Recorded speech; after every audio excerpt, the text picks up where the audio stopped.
Hello दोस्तों, ubiquitous study में आपका स्वागत है। आज की करंट न्यूज है। हाल ही में जारी ग्लोबल सॉफ्ट पावर इंडेक्स 2026 में किस देश ने शीर्ष स्थान हासिल किया? तो दोस्तों इसका सही उत्तर हो जाएगा अमेरिका ने शीर्ष स्थान हासिल किया, यानी कि ऑप्शन ए इसका सही हो जाएगा। आइए इसको हम लोग डिटेल्स में देख लेते हैं। दोस्तों ग्लोबल सॉफ्ट पावर इंडेक्स दुनिया भर के देशों के सॉफ्ट पावर का मूल्यांकन करने वाली सबसे व्यापक रिपोर्ट है, जिसे लंदन स्थित ब्रांड फाइनेंस द्वारा प्रतिवर्ष जारी किया जाता है। वहीं पे अगर हम सॉफ्ट पावर की बात करें तो इसका मतलब क्या होता है? तो दोस्तों सॉफ्ट पावर का अर्थ है किसी देश की वह क्षमता जिससे वह बिना सैन्य या आर्थिक दबाव के अपनी संस्कृति, राजनीतिक मूल्यों और विदेशी नीतियों के आकर्षण के माध्यम से अन्य देशों के व्यवहार को प्रभावित करता है। सरल शब्दों में अगर हम सॉफ्ट पावर का मतलब समझें तो इसका मतलब हुआ दोस्तों कि ऐसा देश जो बिना किसी युद्ध के और ना ही बिना किसी आर्थिक दबाव के दूसरे देशों को अपनी शक्ति के माध्यम से प्रभावित करता है, वही दोस्तों सॉफ्ट पावर होता है।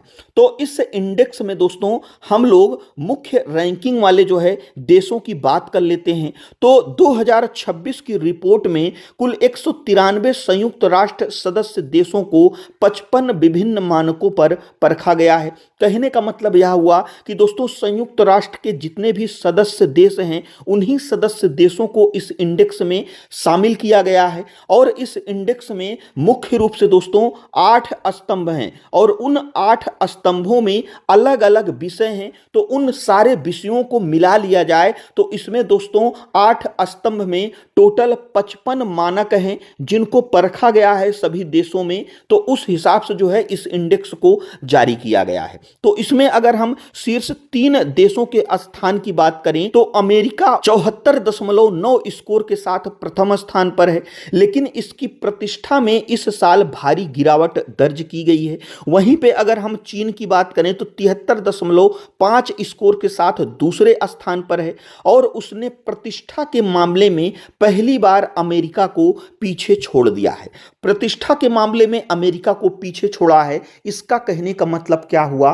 तो दोस्तों पहली बार प्रतिष्ठा यानी कि रेपुटेशन श्रेणी में चीन ने अमेरिका को पछाड़ दिया है। तो इसका कारण क्या है? तो अमेरिका के आंतरिक राजनीतिक तनाव और घटती विश्वसनीयता ने उसकी छवि धूमिल की है, जबकि चीन ने तकनीकी प्रगति और आर्थिक प्रभाव के दम पर वैश्विक सम्मान हासिल किया है। इसी प्रकार से दोस्तों जापान ब्रिटेन को पछाड़कर तीसरे स्थान पर जो है पहुंच गया है। अब दोस्तों हम लोग इस इंडेक्स में भारत की स्थिति और विरोधाभास के बारे में जो है चर्चा कर लेते हैं। तो 2026 में भारत 32वें स्थान पर है, जबकि 2025 में 30वें स्थान पर था। भारत का प्रदर्शन एक बड़े विरोधाभास को दर्शाता है। तो इसमें अगर हम सांस्कृतिक शक्ति की बात करें तो भारत की पहचान के मामले में 13वीं रैंक और संस्कृति एवं विरासत के मामले में 19वीं रैंक है। इसकी सबसे बड़ी ताकत है, यानी कि दोस्तों जो भारत है उसकी जो इस इंडेक्स में रैंक है वह पहचान में और संस्कृति एवं विरासत में जो है अच्छी स्थिति रही है। इसका कारण क्या है? तो योग, आयुर्वेद और सिनेमा के कारण दुनिया भर में भारत के प्रति आकर्षण बढ़ा है। वहीं पे अगर हम विरोधाभास इसमें क्या है इसकी बात करें तो दोस्तों जो गिरावट का कारण है उसका क्या कारण है? तो दोस्तों सांस्कृतिक मजबूती के बावजूद रैंकिंग गिरने का मुख्य कारण गवर्नेंस है, जिसमें दोस्तों भारत की जो रैंकिंग है वह 100वीं रैंक है, जिसकी स्थिति बहुत ही खराब है। और नेट पॉजिटिव इंपैक्ट की अगर हम बात करें तो उसमें 123वीं रैंक है में खराब प्रदर्शन है भारत का।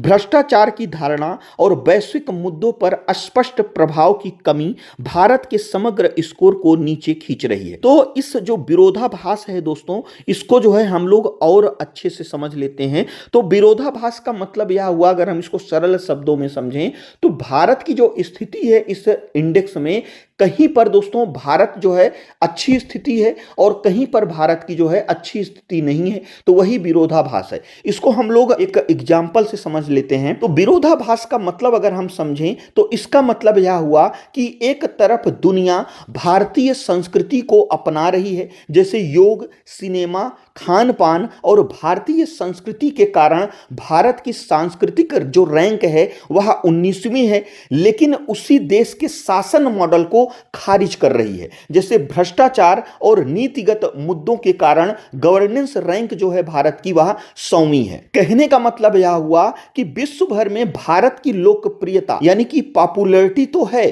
पर विश्वसनीयता यानी कि रिलायबिलिटी जो है कम है। इसका कारण क्या है? तो दोस्तों भारत की अगर हम गवर्नेंस की बात करें, इसकी रैंकिंग क्यों इतनी खराब आई है, तो यह भारत की रैंकिंग गिरने का मुख्य कारण है भ्रष्टाचार की धारणा, सुरक्षा, कानून का शासन और नौकरशाही की सुस्ती ने भारत के स्कोर को सबसे ज्यादा नुकसान पहुंचाया है। अब हम लोग इस इंडेक्स में वैश्विक रुझान और पड़ोसी देशों की स्थिति जान लेते हैं। तो इस वर्ष का मुख्य रुझान पारंपरिक शक्तियों के प्रति घटता विश्वास है।